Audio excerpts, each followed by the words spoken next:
मेरी मॉम का खुद का सैलून था। Okay, so this was my background.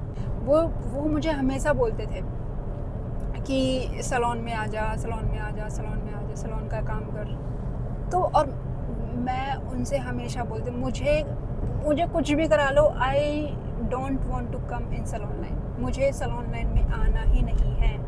तो वो चाहते थे कि मैं उनके साथ जाऊं, मैं चीज़ों को सीखूं, मैं आगे बढ़ूं, उनकी चीज़ों में आगे बढ़ूं। तो उन्होंने मुझे एक बात बोली थी कि कुछ भी हो जाएगा, दुनिया इधर से उधर हो जाएगी, लेकिन ये इंडस्ट्री, ये ब्यूटी इंडस्ट्री कभी ख़त्म नहीं होगी, ये हमेशा ग्रो होगी। उन्होंने मुझे सिर्फ एक बात बोली और मुझे उस टाइम पे नहीं समझ में आता था। मुझे लगता था अरे क्या बोल रहे हैं, ऐसा कुछ नहीं होता है, देखो लोग कितने भाग रहे हैं, लोग कितना आगे बढ़ रहे हैं। और मेरे दिमाग में था कि मुझे एयर होस्टेस बनना है, मेरे दिमाग में सिर्फ यही था, मुझे एयर होस्टेस बनना है। तो मैंने बोला अच्छा ओके, अभी ट्वेल्थ किया है, अभी ये सारी चीज़ें हुई हैं, पैसे का थोड़ा चस्का लग चुका है, पैसा आना ऑलरेडी स्टार्ट हो चुका है, तो क्यों ना, let's give it a try. तो मैंने वहाँ से थोड़ी चीज़ें सीखी, मम्मा से मैंने थोड़ी सारी चीज़ें सीखी। फिर मैंने अलग सैलून्स में जॉब किया, फिर 3-4 सैलून्स में मैंने स्विच किया, और फिर उसके बाद ऐसे ऐसे करके मैंने सैलून में थोड़ा एक्सपीरियंस गेन किया। फिर one fine day I got a call from Mumbai. Okay, so ये मुंबई वाला वीडियो मैं नेक्स्ट वीडियो में बताऊंगी। मुंबई में कैसे गई या क्या हुआ, वहाँ सारी चीज़ें कैसे हुई, वहाँ से मैंने क्या सीखा।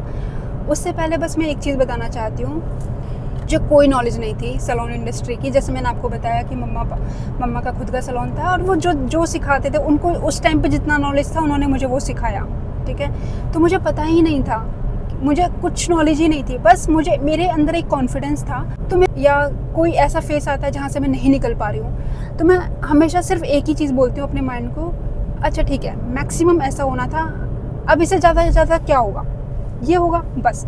और उसके बाद जो उसका रिजल्ट सोचती हूँ कि हाँ इसका रिजल्ट ये आने वाला है, फिर वहाँ पे जाके सारी चीज़ें सेट हो जाती हैं।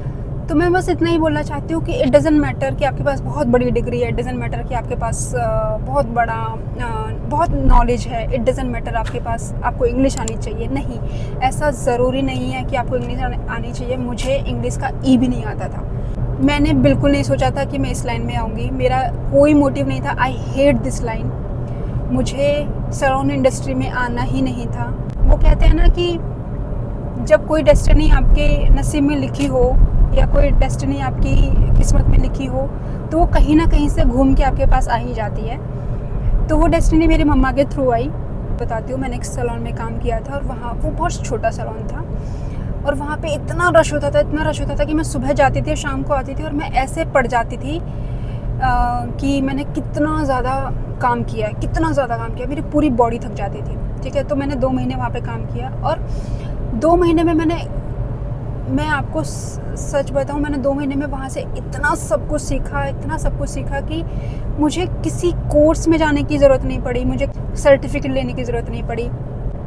उस सैलून में काम करने के बाद मुझे इतना एक्सपीरियंस हो गया था, या इतनी नॉलेज हो गई थी कि वहाँ मुझे 2 महीने काम करने के बाद मुझे पता चला कि यहाँ मेरी ग्रोथ नहीं है।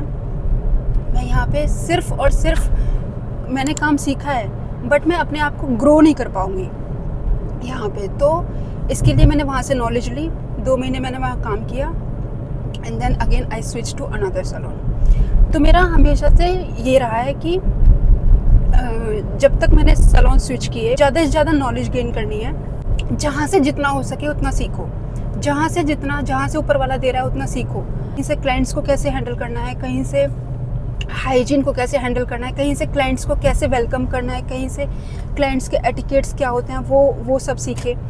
तो जितने भी सैलून्स में आज लड़कियां काम कर रही हैं, या जो भी अपना करियर इस चीज़ में सोचना चाह रही हैं, जो भी हैं, फैमिली कंडीशन की वजह से जो बड़े बड़े कोर्स नहीं कर सकती हैं, जो पैसा नहीं दे सकती हैं, बस मैं एक बात बोलूँगी, जहाँ से भी आपको लग रहा है, अगर आपको लग रहा है कि आप थोड़ा सा भी काम करके या थोड़ी सी मेहनत करके आप यहाँ से कुछ सीख सकते हो, या आप यहाँ से कुछ अपने अंदर कुछ ग्रो कर सकते हो, तो प्लीज़ ग्रैब दैट अपॉर्चुनिटी। पता है, कभी कभी बड़े बड़े कोर्सेज आपको वो सब नहीं सिखा पाते हैं जो आपको रियल इंसिडेंट सिखाते हैं, ठीक है। अगर आप किसी सैलून में जाओगे या किसी भी फील्ड में आप जाओगे, जब आप रियल एक्सपीरियंस करोगे, तब आपको पता चलेगा कि चीज़ें कैसे होती हैं। तो बस ये था, जहाँ से भी मुझे प्रेशर आता था ना, मैं वहाँ से स्विच कर लेती थी। मुझे प्रेशर नहीं चाहिए था, मुझे लाइफ में प्रेशर नहीं चाहिए था। मुझे था कि मुझे अपने अकॉर्डिंग चीज़ें करनी है, मुझे अपने अकॉर्डिंग, जहाँ पे मुझे नहीं अच्छा लग रहा है मैं वहाँ से स्विच कर लेती थी। लेकिन I will be make sure कि मैं वहाँ से इतना सब कुछ सीखूँ कि मुझे आगे जाके ये फील ना हो कि यार मैंने अपना टाइम वेस्ट किया है यहाँ पे। अगर मैंने कहीं 1 महीने भी काम किया है तो I will be make sure कि मैं उस 1 महीने में इतना सीखूँ कि मैं आगे जाके अगर मैं किसी जॉब में स्विच करूँ तो मुझे वहाँ पे वो चीज़ काम आए।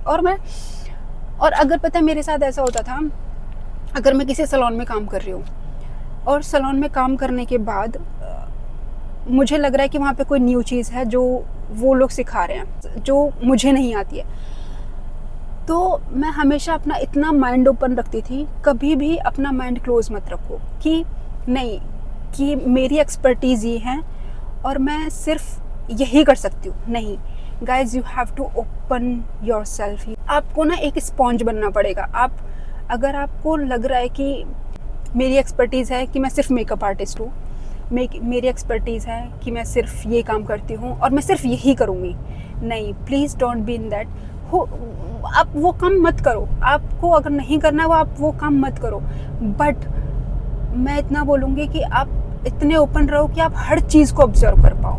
आप एक ऐसे स्पॉन्ज की तरह बन जाओ कि आपको कुछ भी हो, आप तुरंत, अगर आप देख भी रहे हो किसी चीज़ को और आपको आपके माइंड में आ जाए कि हाँ ओके, आप इतने कॉन्फिडेंस बन जाओ कि आपको oh this I can do it, वो वाली फीलिंग्स आने लगे। जब आप वो सब चीज़ें फेस करते हो और अपने कंप्लेंट्स को एक्सेप्ट करते हो और उनको फिर सुधारने की कोशिश करते हो, और तो वहाँ से आपको चीज़ें पता चलती हैं। तो अगर मैं अपनी जर्नी की बात करूँ तो मैंने वो छोटे छोटे सैलून से ही चीज़ें सीखी हैं कि क्लाइंट को कैसे हैंडल करना है, क्लाइंट को कैसे अपनी सर्विस कैसे उनको प्रोवाइड करानी है, क्लाइंट का माइंड कैसे पढ़ना है। बोलते कुछ और है, उनको चाहिए कुछ और होता है, ठीक है। तो क्लाइंट का माइंड कैसे रीड करते हैं, तो वो सारी चीज़ें मैंने उन सैलून से सीखी है जो छोटे छोटे, जो मैंने 2 महीने 3 महीने करके मैंने स्विच किए हैं। तो you never know guys, not only in career wise, हर चीज़ में आप जितना हो सके ऑब्जर्व करो। लाइफ में अगर कुछ हो रहा है, अगर कुछ भी आ रहा है आपकी लाइफ में, वो कहीं ना कहीं आपको काम आएगा, ठीक है। यू नेवर नो आपको कहाँ काम आ जाए। यू नेवर नो कि आपका कौन सा सिचुएशन चल रहा है कि आपको वो चीज़ काम आ जाए। तो अगर आपको अपॉर्चुनिटी मिल रही है, अगर आपको चांस मिल रहा है कुछ सीखने का, तो प्लीज़ ग्रैब इट। ये थी मेरी कहानी after 12th, okay. 12th complete करने के बाद, और जब मेरा रियल करियर स्टार्ट हुआ वो था फ्रॉम मुंबई कैसे गई या कैसे चीज़ें हुई, या एकदम से जो लड़की छोटे छोटे सैलून्स में काम कर रही थी एकदम से वो मुंबई से कैसे कॉल आ गई उसको, तो वो सारी चीज़ें मैं आपको नेक्स्ट वीडियो में शेयर करूँगी। So yes, this was it for today. I hope आपको ये वीडियो पसंद आई हो। आई होप आपको थोड़ा ये वीडियो हेल्पफुल लगी हो, थोड़ी नॉलेजेबल लगी हो, या आपको सैलून लाइन में कुछ क्वेश्चंस हो या फिर कुछ चीज़ें अटकी हुई हो, तो please comment down below. So I will answer all your questions. I will answer all your comments. Okay. So yeah, see you in next video, guys. Stay tuned. Bye bye.